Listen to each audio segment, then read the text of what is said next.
Salam sejahtera, saudara yang kekasih di dalam nama Tuhan Yesus Kristus. Kembali kita bertemu dan kita terus merenungkan kebenaran firman Tuhan di dalam perenungan yang menarik. Bagaimana sebetulnya sikap Alkitab terhadap hukum. Hukum di dalam perspektif Kristen ini perlu untuk kita pahami, bukan saja di dalam konteks keagamaan, tetapi juga bagaimana pengaplikasiannya dalam hidup keseharian kita, sehingga kita mampu memandang hukum, meletakkan pada posisinya, dan akhirnya kita bisa memberikan peran aktif kita di dalam memahami atau menyikapi hukum yang terjadi dimanapun kita ada, entah di dalam gereja, dalam masyarakat, dan seterusnya. Saya pikir ini menjadi penting untuk membuat manusia hidup bertanggung jawab dan tertib. Kenapa? Mari kita lihat sama-sama bagaimana sebetulnya hukum ditetapkan oleh Tuhan sendiri. Tuhan menetapkan hukum di dalam kehidupan ini. Kita membuka Alkitab kita di dalam Yesaya 33, saudara. Yesaya 33 ayat 20 sampai 22. Yesaya 33 20 sampai 22. Demikian firman Tuhan. Pandanglah Sion, kota pertemuan raya kita. Matamu akan melihat Yerusalem, tempat kediaman yang aman. Kemah yang tidak berpindah-pindah, yang patoknya tidak dicabut untuk seterusnya. Dan semua talinya tidak akan putus. Di situ kita akan melihat betapa mulia Tuhan kita, seperti tempat yang penuh sungai dan aliran yang lebar. Perahu dayung tidak melaluinya dan kapal besar tidak menyeberanginya. Sebab Tuhan ialah hakim kita. Tuhan ialah yang memberi hukum bagi kita. Tuhan ialah raja kita. Dia akan menyelamatkan kita.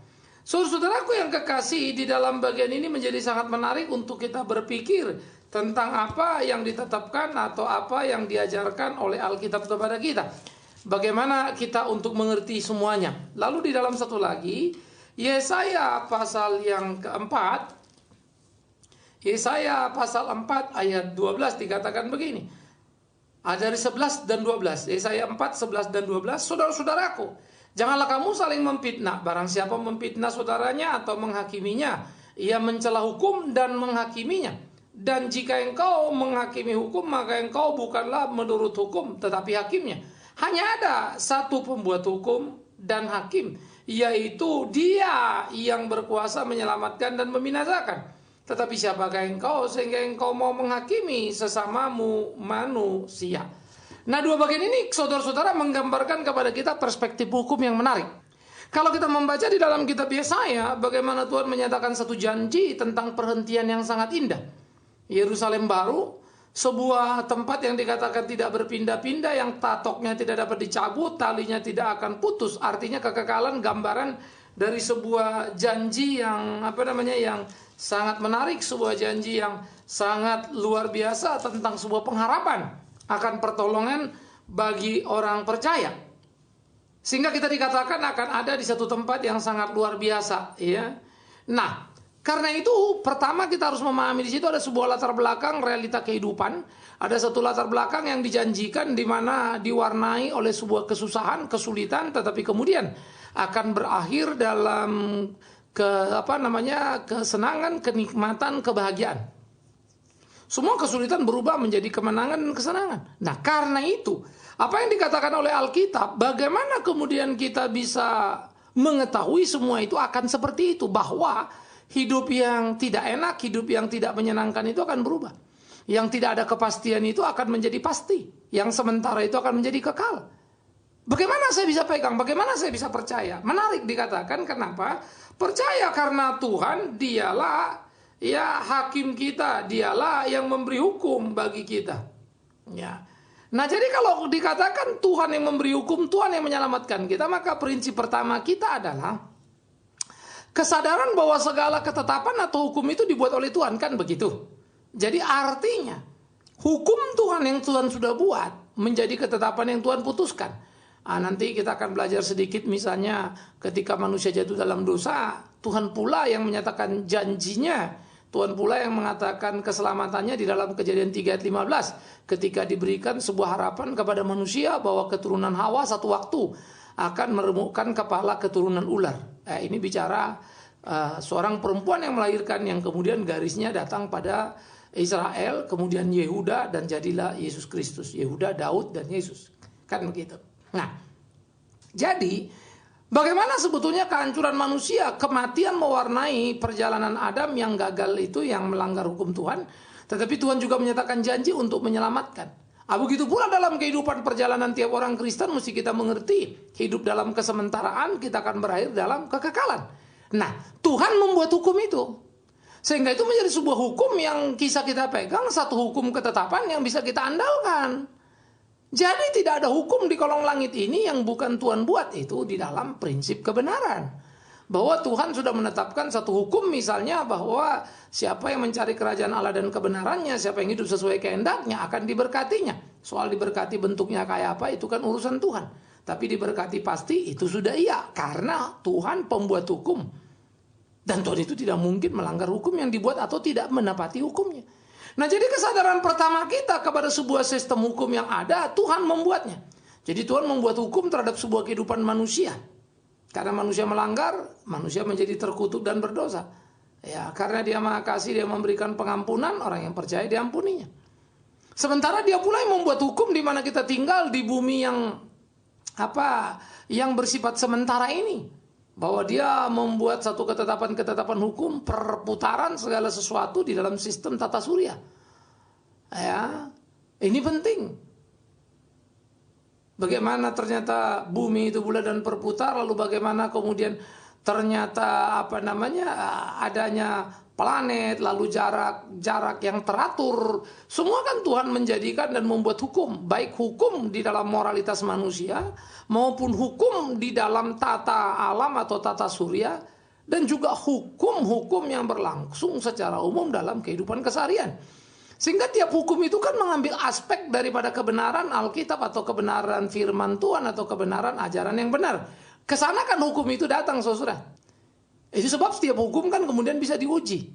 Misalnya kalau hukum itu memungkinkan satu laki-laki mempunyai banyak istri misalnya, itu hukum. Ya, sebaliknya kalau hukum itu memungkinkan memenggal kepala orang, hukum ada dasarnya kan. Apa dasar hukum itu? Kan begitu. Sehingga di PL orang dimungkinkan mempunyai istri lebih dari satu. Di PL dimungkinkan mata ganti mata. Sampai kemudian di PB, bagaimana semua itu sudah digenapi pada Kristus, sehingga hukum itu harus tunduk kepada hukum yang diperbarui, hukum kasih itu. Sehingga tidak ada lagi mata ganti mata, tidak ada lagi poligami begitu. Ya, jadi pertama hukum adalah Tuhan, Dia yang membuat ya, dan Dia yang menetapkan. Yang kedua menjadi menarik di dalam bagian itu adalah hukum itu Tuhan yang membuat, dan hukum itu hakimnya adalah Tuhan itu. Wah, ini yang menarik. Jadi kalau yang pertama hukum Tuhan yang membuat, maka prinsip yang kedua Tuhan hakim atas hukum. Perhatikan, Dia hakim atas hukum. Sehingga sesuatu itu salah apa tidak salah berdasarkan ketetapan Tuhan. Tuhan yang menetapkan seseorang salah apa tidak, bukan kita. Jadi kalau misalnya di pengadilan ada seorang hakim lalu memutus seseorang salah, bukan hakimnya yang memutus salah orang itu, tetapi hakim hanya menunjuk orang itu melanggar undang-undang. Sehingga undang-undang itulah yang membuat orang itu salah karena melanggar undang-undang.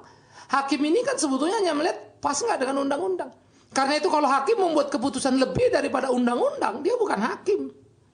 Ya, dia sudah menjadi seorang yang salah. Tetapi kalau Tuhan, Dia pembuat undang-undang, Dia adalah undang-undang itu, dan Dia adalah hakim atas undang-undang itu. Itu membuat Tuhan sebagai hakim berbeda dengan hakim di dalam konteks yang umum. Karena konteks yang umum tergantung kepada undang-undang. Sementara kalau Tuhan kan Dia yang buat undang-undang, Dia yang menetapkan undang-undang, dan Dia yang mengatur ketetapan atau penghukuman terhadap pelanggar undang-undang, dan Dia hakimnya sekaligus. Jadi menarik sekali kalau kita memikirkan.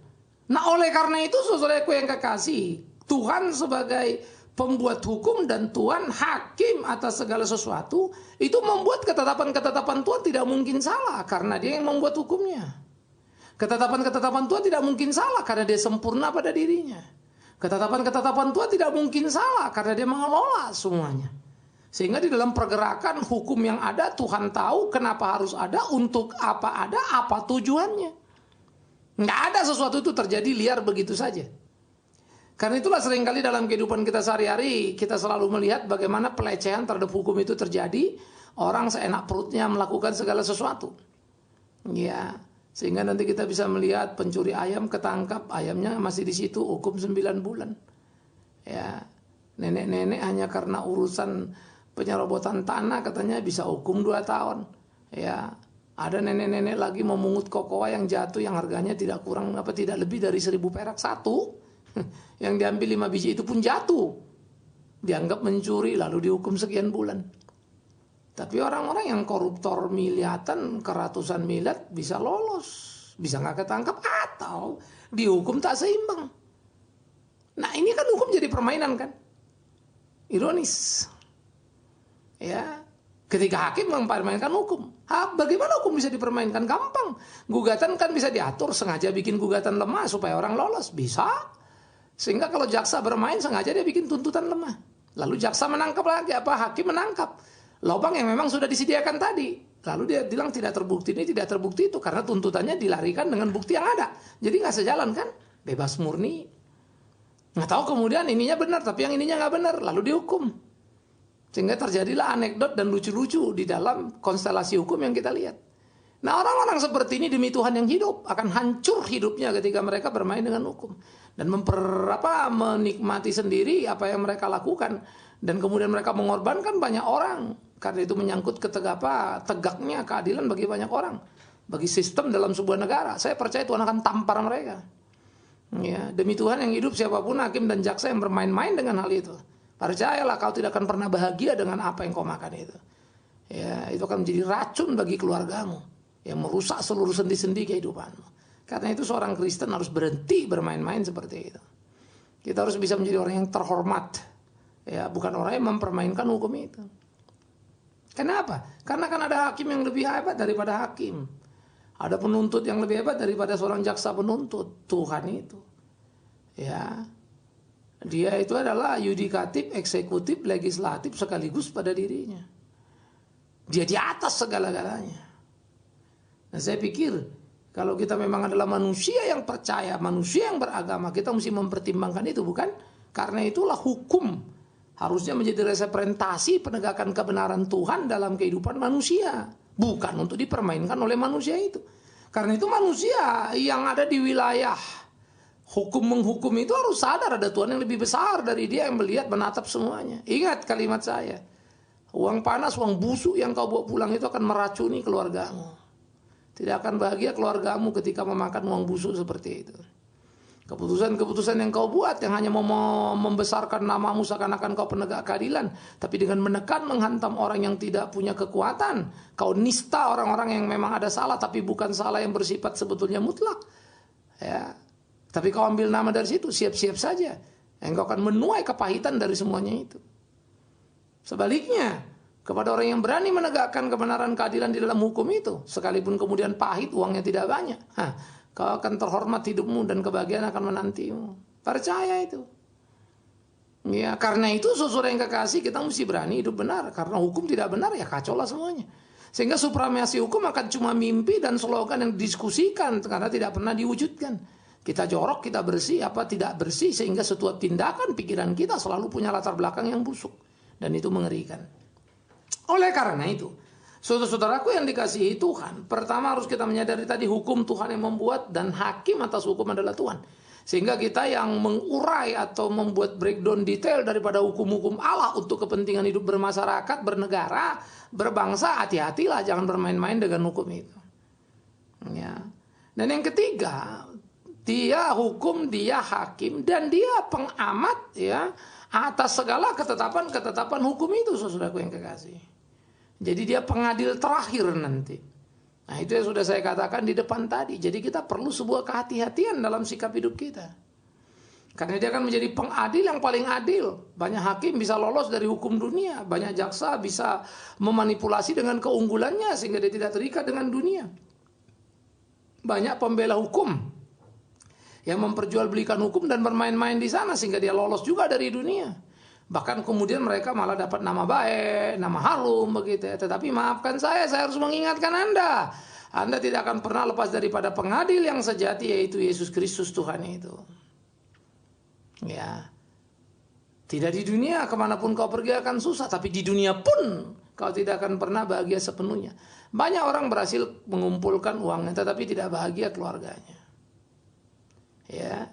Banyak orang kemudian puas bisa beli sana, beli sini, atur sana, atur sini. Tapi dia lupa. Kiri kanannya penuh gelisah karena dia. Kehadirannya tidak selalu menyenangkan. Karena banyak air mata berceceran. Ada banyak kemarahan tertumpah di kiri dan kanan. Hati-hati hidup saudara. Supaya tidak ada supaya tidak kemudian orang berdoa sumpah serapah kepada Anda. Nah karena itulah di dalam kehidupan kita sadar sumpah serapah itu akan sampai kepada Tuhan. Saya suka ketika Kain melarikan diri dari pembunuhan terhadap Habel, Tuhan bilang apa? Kain, darah orang benar, dia mau menyebut darah Habel, telah berteriak. Keadilan Allah itu luar biasa. Jadi darah yang kau tumpahkan itu akan berteriak itu sampai ke surga sana. Hati-hati. Karena itu akan menjadi penghukuman serius bagi tiap orang yang bermain-main dengan kedaulatan Allah yang hebat itu. Nah jadi saudara-saudaraku yang kekasih, Tuhan adalah pembuat hukum, iya. Dan Tuhan adalah hakim atas hukum, iya. Dan Tuhan adalah pengadil terakhir dari segala penegakan hukum, iya. Karena itu hukum adalah sesuatu yang tidak harus ada di dalam hidup manusia. Karena itulah manusia hidup dalam hukum. Tanpa hukum manusia itu bukan manusia lagi, udah jadi binatang itu. Nah itu namanya hukum rimba.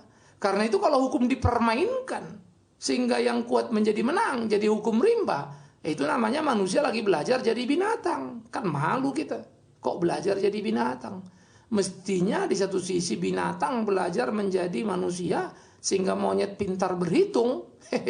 Manusia kok belajar jadi binatang sehingga pintar memakan sesamanya. Mengerikan sekali.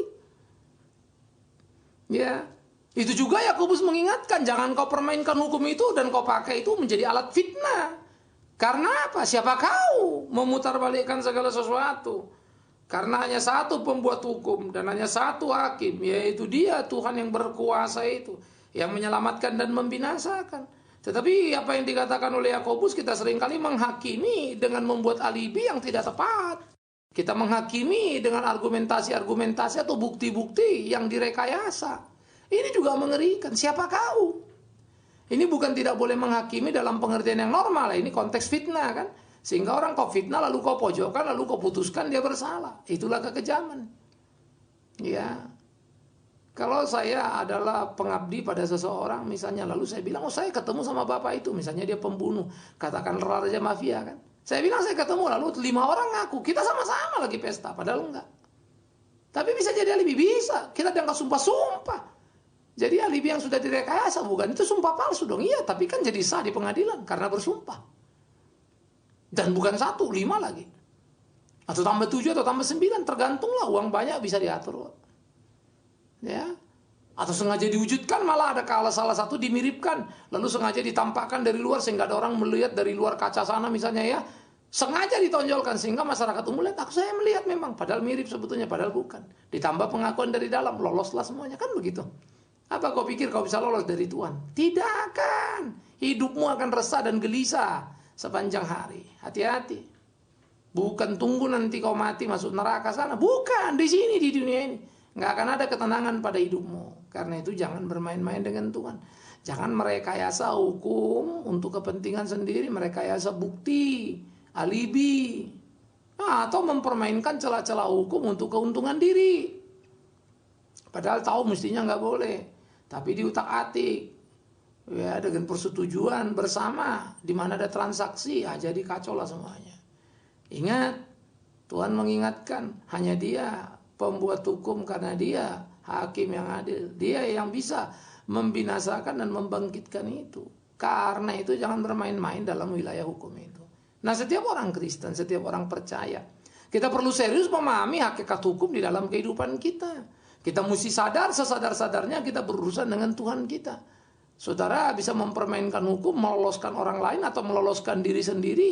Saudara bisa bermain-main dengan hukum, tetapi saudara tidak akan pernah bisa bermain-main dengan Tuhan. Tangan Tuhan akan menjangkaumu. Tangan Tuhan akan menghukummu. Nah, kecelakalah siapa mereka pun yang bermain-main di wilayah itu. Ya, tidak akan ada kebahagiaan mengiring kau. Kesusahan demi kesusahan, kesulitan demi kesulitan, kejengkelan demi kejengkelan, tekanan demi tekanan. Ya. Cemooh demi cemooh akan datang menimpamu. Sampai satu hari kau sesali tapi tak bisa lagi menyesal. Nah, oleh karena itulah Hukum adalah ketetapan Allah yang harus kita perhatikan, termasuk hukum di kolong langit ini, yang tunduk pada hukum yang besar, hukum yang benar, kan begitu, yang berkeadilan, kan gitu kan. Semua tunduk, nanti kita akan bicarakan itu. Nah, jadi saudaraku yang kekasih, di dalam prinsip-prinsip hukum seperti inilah menjadi menarik kehidupan orang Kristen adalah kehidupan yang bertanggung jawab. Saya suka itu. Sehingga orang Kristen itu harusnya menjadi orang-orang yang mengerti hukum, mencermati hukum. Supaya kalau ada undang-undang dibuat yang ternyata tidak berpihak kepada keadilan, kebenaran, dan kesejahteraan bersama, hati-hati terhadap hukum seperti itu. Tuh bukan hukum itu. Itu namanya memperalat hukum. Makanya kalau satu bangsa bermain-main dengan hukum, bangsa itu nggak akan pernah jadi besar. Ya, nggak akan pernah jadi besar. Bangsa itu akan menjadi cupet, menjadi kecil, menjadi kerdil. Makanya kita perlu memahami hukum dengan baik. Tapi kalau ada juga orang-orang yang tidak mau tahu hukum, bodoh amat dah. Pokoknya aku, siap-siap saja. Berarti kamu pun bagian daripada kerusakan dan kekacauan. Nggak boleh begitu. Jadi kita tidak boleh memperalat hukum untuk keuntungan diri, tapi juga tidak boleh masa bodoh kepada hakikat hukum yang berjalan. Jadi mari kita cerdas, melihat, menyiasati segala sesuatu yang ada dalam pengertian bagaimana itu bisa tegak sebagai sebuah kebenaran dan tidak dipermainkan. Sehingga saudara dan saya dituntut terlibat di dalamnya untuk mengamati, mencermati semuanya. Sehingga kita sungguh-sungguh menjadi alat Tuhan di dalam hidup di tengah-tengah dunia yang tidak benar itu, kan begitu. Maka satu hari kita berharap tentunya ada hukum ya minimal mendekati kebenaran ya, yang unsur kebenarannya lebih tinggi, yang bisa dijalankan dengan benar pula. Tetapi memang jangan lupa, dosa akan terus semakin menggila. Orang semakin tidak takut berbuat dosa. Tidak ada lagi takut kepada Tuhan seperti yang sudah juga digambarkan Alkitab. Kerongkongan mereka itu penuh dengan kepalsuan dan keserakahan. Kaki mereka itu jejak berdarah. Kiranya Anda dan saya sebagai orang percaya belajar untuk mengerti hakikat hukum. Tuhanlah sumber hukum yang sejati. Tuhanlah hakim yang sejati. Tuhanlah pengadil yang sejati. Jangan bermain-main dengan wilayah hukum. Tuhan menolong saudara untuk mengerti. Amin. Mari kita berdoa.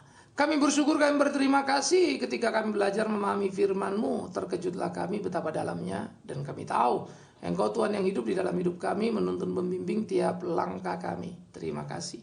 Karena itulah kami berdoa, ya Tuhan tolong kami supaya kami selalu makin teguh, makin kuat dalam perjalanan kehidupan. Tak berkeluh kesah, tetapi terus mengainkan langkah dalam kebenaran, hidup sesuai kehendak Tuhan. Sehingga hidup kami menjadi kesaksian yang memuliakan nama Tuhan. Tolong kami, tuntun kami, bimbing kami. Di dalam nama Yesus Kristus sumber hukum yang sejati kami berdoa. Jadikan kami orang yang taat terhadap hukum. Amin.